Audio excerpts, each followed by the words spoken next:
वैशाख मास का अध्याय 12 में अक्षय तृतीया और द्वादशी की महत्ता के पुण्यदान की एक कुतिया का उद्धार की कथा सुनाई जाएगी। राधे राधे दोस्तों, आप सभी का मेरे YouTube चैनल व्रत एंड पर्व में स्वागत करती हूँ। श्रुत देव जी कहते हैं, जो मनुष्य अक्षय तृतीया को सूर्योदय काल में प्रातः स्नान करते हैं और भगवान विष्णु की पूजा करते करके कथा सुनते हैं, वे मोक्ष के भागी होते हैं।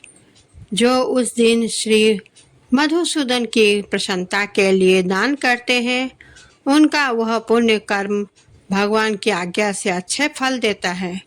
वैशाख मास की पवित्र तिथियों में शुक्ल पक्ष की द्वादशी समस्त पाप राशि का विनाश करने वाली है।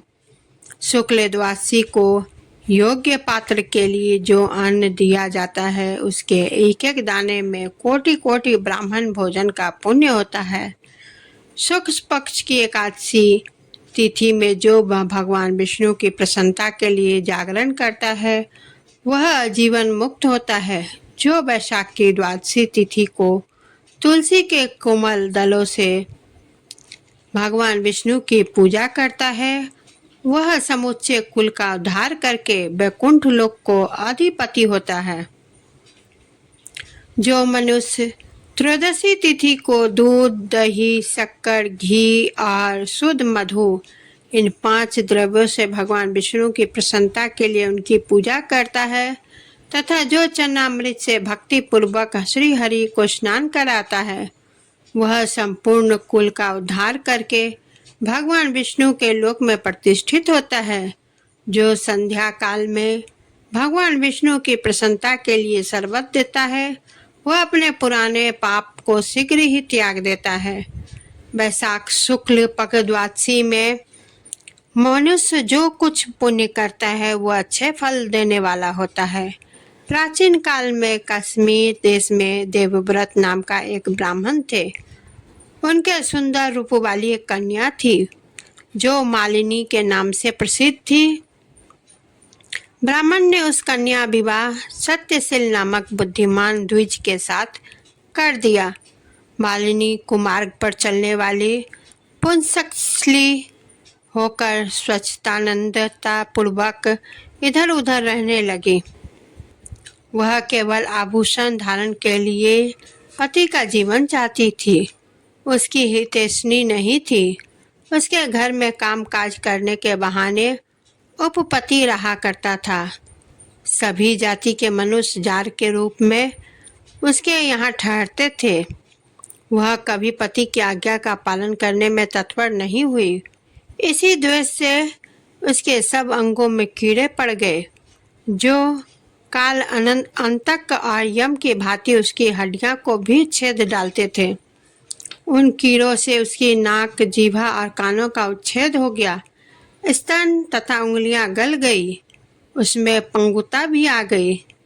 इन सब क्लेशों से मृत्यु को प्राप्त होकर वह नरक की यातनाएं भोगने लगी। 1,50,000 वर्षों तक वह तांबे के भांड में रहकर जलाई गई। 100 बार उसे कुत्ते की योनि में जन्म लेना पड़ा। तत्पश्चात सौवीर देश में पद्म बंधु नामक ब्राह्मण के घर में वह अनेक दुखों से घिरी हुई कुतिया हुई। उस समय भी उसके कान, नाक, पूंछ और पैर कटे हुए थे। उसके सिर में कीड़े पड़ गए थे और योनि में भी कीड़े भरे थे। राजन, इस प्रकार 30 वर्ष बीत गए। एक दिन वैशाख के शुक्ल पक्ष की द्वादशी तिथि को पद्म बंधु का पुत्र नदी में स्नान करके पवित्र हो भीगे वस्त्र से घर आया। उसने तुलसी की वेदी के पास जाकर अपने पैर धोए। देव योग से वह कुतिया वेदी के नीचे सोई थी।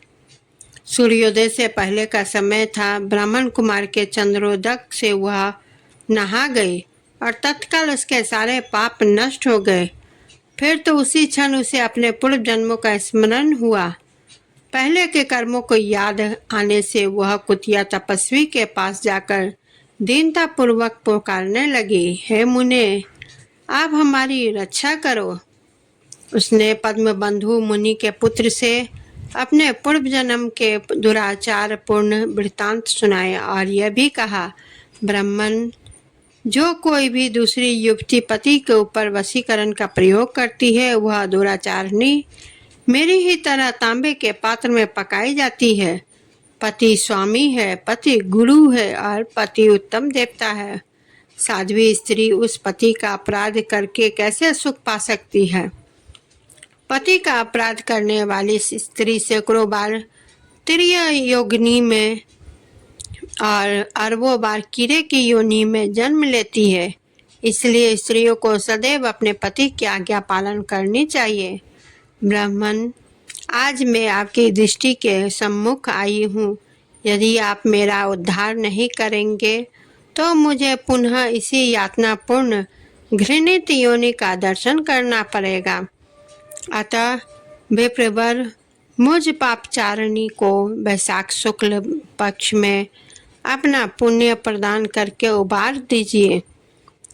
आपने जो पुण्य की वृद्धि करने वाली द्वादशी की है उसमें स्नान दान और अन्न भोजन कराने से जो पुण्य हुआ है उसे मुझ दुराचारणी का भी उतार हो जाएगा।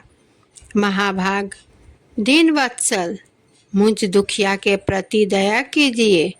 आपके स्वामी जगदीश्वर जनार्दन दीन के रक्षक हैं। उनके भक्त भी उन्हीं के समान होते हैं। दीन वत्सल में आपके उद्धार दरवाजे पर रहने वाली कुतिया हूँ। मुझ दीना के प्रति दया कीजिए, मेरा उद्धार कीजिए। अंतर मैं आप द्विजेंद्र को नमस्कार करती हूँ। उसका पुनः वचन सुनकर मुनि के पुत्र ने कहा, कुतिया, सब प्राणी अपने किए हुए कर्मों के ही सुख दुख रूप फल भोगते हैं। जैसे सांप को दिया हुआ शर्करा मिश्रित दूध केवल विष की वृद्धि हुआ करता है, उसी प्रकार पापी को दिया हुआ पुण्य उसके पाप में सहायक होता है। मुनि कुमार के ऐसा कहने पर कुतिया दुख में डूब गई और उसके पिता के पास जाकर आर्त स्वर से क्रंदन करती हुई बोली, पद्म बंधु बाबा, मैं तुम्हारे दरवाजे की कुतिया हूँ। मैंने सदा तुम्हारी जूठन खाई है। मेरी रक्षा करो, मुझे बचाओ। गृहस्थ महात्मा के घर में जो पालतू जीव रहते हैं उनका उद्धार करना चाहिए, यह देवताओं का मत है। चांडाल, कौवे, कुत्ते ये प्रतिदिन गृहस्थों के दिए हुए टुकड़े खाते हैं, अतः उनकी दया के पात्र हैं।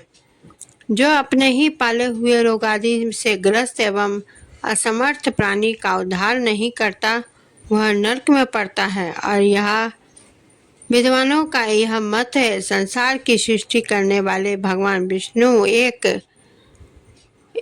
को कर्ता बनाकर स्वयं ही पत्नी पुत्र आदि के ब्याज से समस्त जंतुओं का पालन करते हैं। अतः अपने पोष्य वर्ग की रक्षा करनी चाहिए, यह भगवान की आज्ञा है। दयालु होने के कारण आप मेरा उद्धार कीजिए।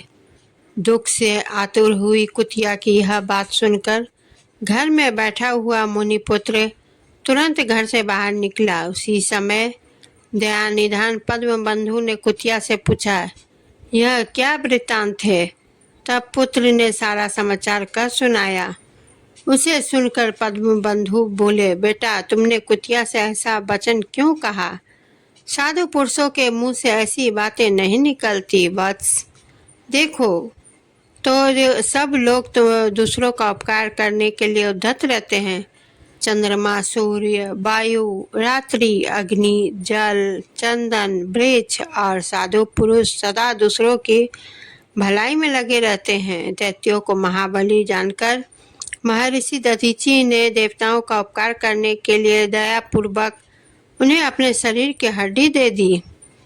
महाभाग, पूर्व काल में राजा शिवी ने कबूतर के प्राण बचाने के लिए भूखे बाज को अपने शरीर का मांस दे दिया। पहले इस पृथ्वी पर जिमुतवाहन नामक राजा हो गए। उन्होंने एक सर्प का प्राण बचाने के लिए महात्मा गरुड़ को अपना जीवन समर्पित कर दिया था। इसलिए विद्वान ब्राह्मण को दयालु होना चाहिए। क्या इंद्रदेव शुद्ध स्थान में ही वर्षा करते हैं, अशुद्ध स्थान में जल नहीं बरसाते?